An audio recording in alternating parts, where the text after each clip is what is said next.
Hi everyone and welcome back to my channel. I hope you all are doing good, and topic for today's video is extortion that comes under section 383 of IPC 1860. Okay, so for the audio lecture, just be ready with your notepads, your pen, your pencils, and of course with your earplugs and beer rack that are all required for the audio lecture. So without any further delay, let's begin with the lecture. See, extortion का मतलब क्या होता है? एक आम आदमी की भाषा में बात करें तो एक्सटॉर्शन का मतलब हम कह सकते हैं कि जब हम किसी को डरा कर या धमका कर कोई चीज़ को हासिल करना चाहते हैं या हथियाना चाहते हैं या फिर अपने नाम पे हम उसे ट्रांसफ़र करा लेते हैं, तो ये एक्सटॉर्शन कहलाता है।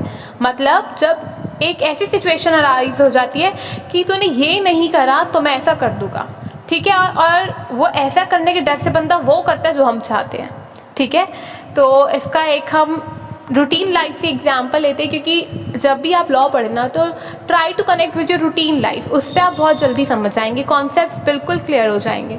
तो चलिए समझते हैं। देखते हैं हम कब कब पूरे दिन में एक्सटॉर्शन कमिट करते हैं अपनी लाइफ में। So let's take an example.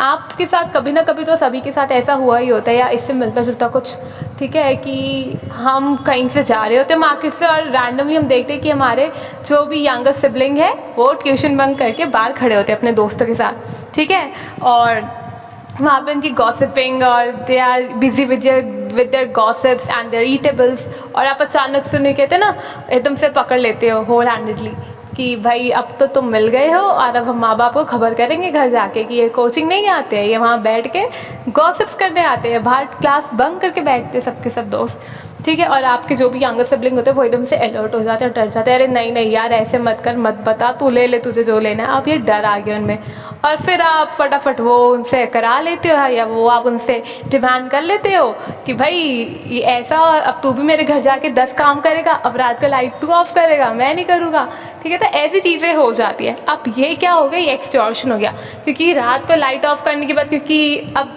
ये उन्होंने अपनी मर्जी से नहीं करा वरना वो रोज़ करते, करेक्ट, ये उन्होंने डर के मारे करा कि आप अपने पेरेंट्स को ये ना बता दो घर जाके मम्मी पापा को कि भाई ये तो वहाँ मोमोज वाले के वहाँ खड़ा था और मोमोज खा रहा था, क्लास अटेंड नहीं कर रहा था। तो ये होता है एक्सटॉर्शन। अब वो बंदा घर आके आपके सारे काम करेगा, अब आप आपसे सारे अपने सिबलिंग से काम निकलवाओगे कि तू ये भी कर, तू वो भी ला, तू किचन से मिले पानी भी ला, मैं पढ़ूँ तो मिले चाय कॉफ़ी भी बना। अब ये सब चीज़ें क्या होगी, एक्सटॉर्शन हो गई, क्योंकि वो अपने मर्जी से नहीं कर रहा है, वो आपने उन्हें डरा दिया है, आपने उन्हें धमका दिया है कि ये नहीं करा तो हम मम्मी को बता देंगे, हम पापा को बता देंगे कि आप क्या करते हैं क्लास के नाम पे, ठीक। तो ये होता है एक्सटॉर्शन। ये एक बेसिक बिल्कुल साधारण भाषा में मैंने आपको समझाया है कि एक्सटॉर्शन होता क्या है, ठीक है। अब हम टेक्निकल लैंग्वेज पे ध्यान देते हैं कि एक्सटॉर्शन का मतलब क्या है। कि अगर बेयर एक्ट की लैंग्वेज में वो एक्सटॉर्शन क्या है, तो इसका मतलब होता है जब भी हम इंटेंशनली किसी बंदे को कोई फियर में डाल देते हैं कि या तो हम आपको हार्म कर देंगे या हम आपके डियर वन या नियर वन को हार्म कर देंगे, ठीक है। तो ये हमने उसे इंटेंशनली एक फियर में डाल दिया कि भाई या तो हम तेरे साथ गलत कर देंगे या तेरे किसी अजीज़ के साथ गलत कर देंगे, अगर तूने वो नहीं करा जो हम चाहते हैं, तूने वैसा नहीं करा जैसे हमने कहा, ठीक है। तो ये होता है एक्सटॉर्शन बेयर एक्ट की लैंग्वेज में। चलिए एक बार डेफिनेशन को पढ़ते हैं ध्यान से। So be ready with your bare act and your pencil, ठीक है, हम साथ साथ मार्क करते चलेंगे। Whoever intentionally puts any person in fear of any injury to that person or to any other and thereby dishonestly induces the person so put in fear to deliver to any person and property or valuable security commits extortion। समझिए वो क्या कह रहे हैं, whoever intentionally puts, जो भी बंदा intentionally मतलब अपने मर्जी से होशो आवाज़ में एक दूसरे बंदे को कोई भी फियर में डाल देते, इंजरी के फियर में डाल देते, उसकी खुद की या किसी और पर्सन की, ठीक, डिसऑनेस्टली बेईमानी से, induces the person so put in fear, और उसे इस तरीके से इंड्यूस करा जाता है, मैनिपुलेट करा जाता है, डराया जाता है कि वो अपनी कोई भी वैल्यूएबल सिक्योरिटी या कुछ बहुत ही वर्दी एसेट या कुछ वो आपके नाम करते, ठीक है।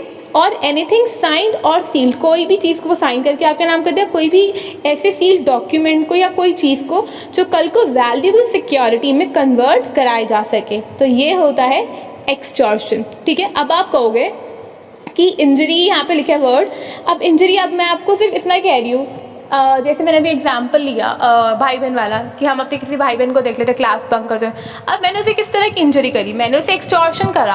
आप लोग का बिल्कुल ये क्रॉस क्वेश्चन होना चाहिए कि डेफिनेशन में लिखा है fear of any injury to that person और टू एनी पर्सन, राइट।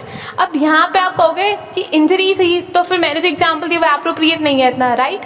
कैसे ये एप्रोप्रिएट है, क्योंकि मैंने इंजरी की बात करी है और इंजरी कैन बी फिजिकल और ऑन मेंटल बेसिस ऑल्सो, मतलब मेंटली भी हम किसी को इंजर्ड कर सकते हैं और फिजिकली तो हम सबको पता कर सकते हैं इंजरी, ठीक है। अब आप अगला एग्जाम्पल ले लो, मतलब मान लो मैं एक फ़ोन करती हूँ, मैंने एक को फ़ोन करा कि भाई अगर मेरे पास अभी के अभी लेट्स से 2 करोड़ रुपए नहीं आए, ठीक है, अगर तुमने मेरे अकाउंट में अभी 2 करोड़ रुपए नहीं ट्रांसफ़र करे तो मैं आपके अगेंस्ट डिफामेटरी स्टेटमेंट को पब्लिश कर दूंगी, स्टेटमेंट को या कोई ऐसी बातों को या कोई ऐसे टेक्स्ट को या कुछ भी ऐसी चीज़ जिससे आपकी रेप्यूटेशन टोटल हार्म हो जाएगी, ठीक है। अब क्या ये इंजरी नहीं है, ये इंजरी है। कैसे है, क्योंकि मेंटल तौर पे एक बंदे को डिप्रेस करा जा रहा है, डराया जा रहा है, ये मेंटली हम उसे कर रहे हैं इंजर्ड, ठीक है, तो मेंटल हार्म भी होता है, ठीक है।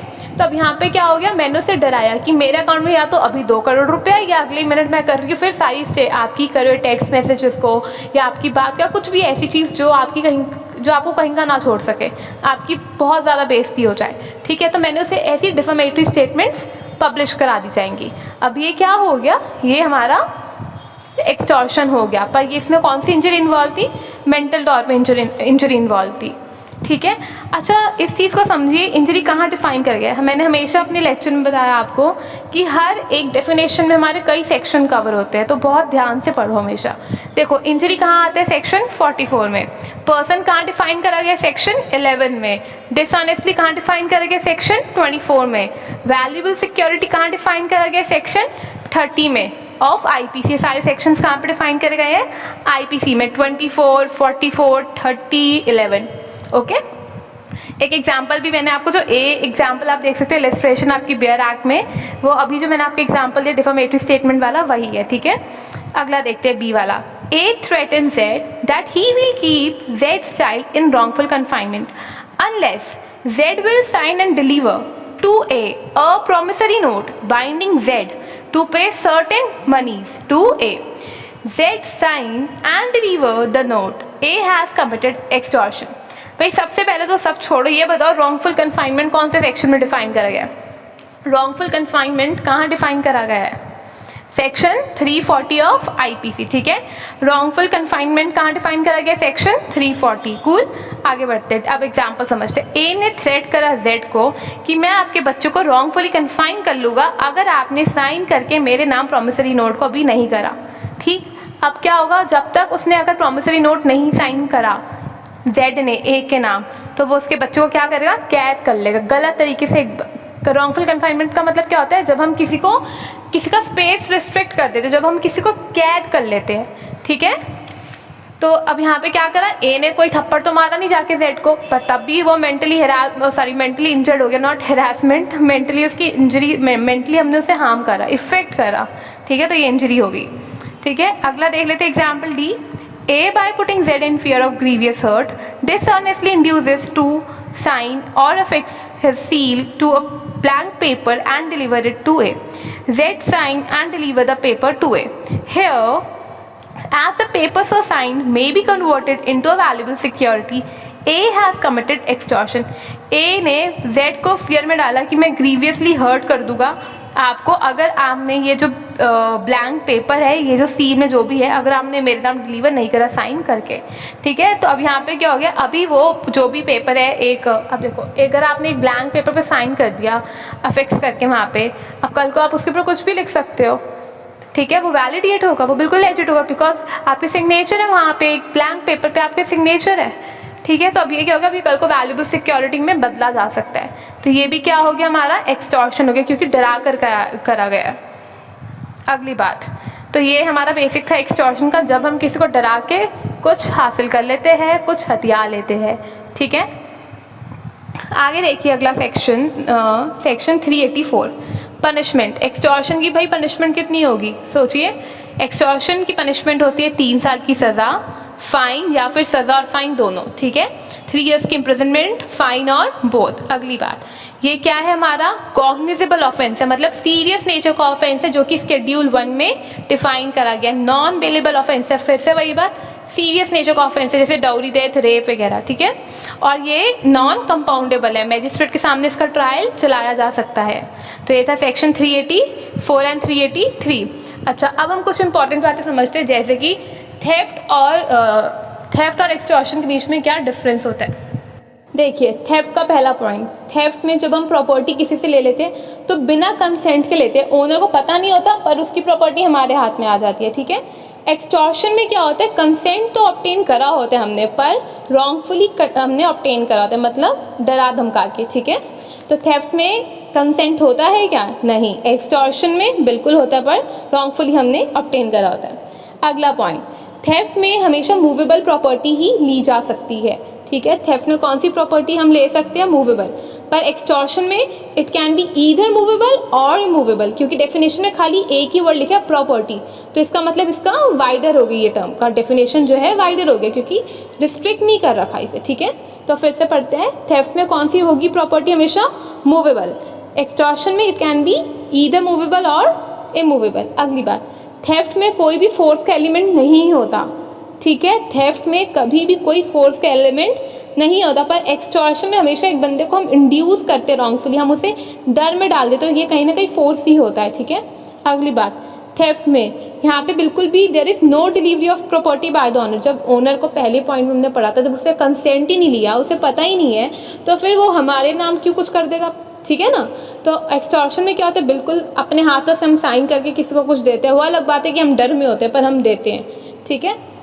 तो ये था डिफरेंस आपका थेफ्ट और एक्सटॉर्शन के बीच में। अगला डिफरेंस देखते हैं, एक्सटॉर्शन और चीटिंग के बीच में क्या डिफरेंस है। देखिए, जो एक्सटॉर्शन होता है, यहाँ पे एक बंदा किसी को कुछ दे देता है क्योंकि वो उसमें डर होता है, उसके दिमाग पे एक प्रेशर रहता है कि भाई कुछ गलत उसके साथ ना हो जाए या किसी उसके डियर वन नियर वन के साथ ना हो जाए। इस चक्कर में डर से वो कुछ ना, मतलब जो भी वैल्यूबल प्रॉपर्टी होती है या वैल्यूबल सिक्योरिटी होती है वो ट्रांसफ़र कर दी जाती है।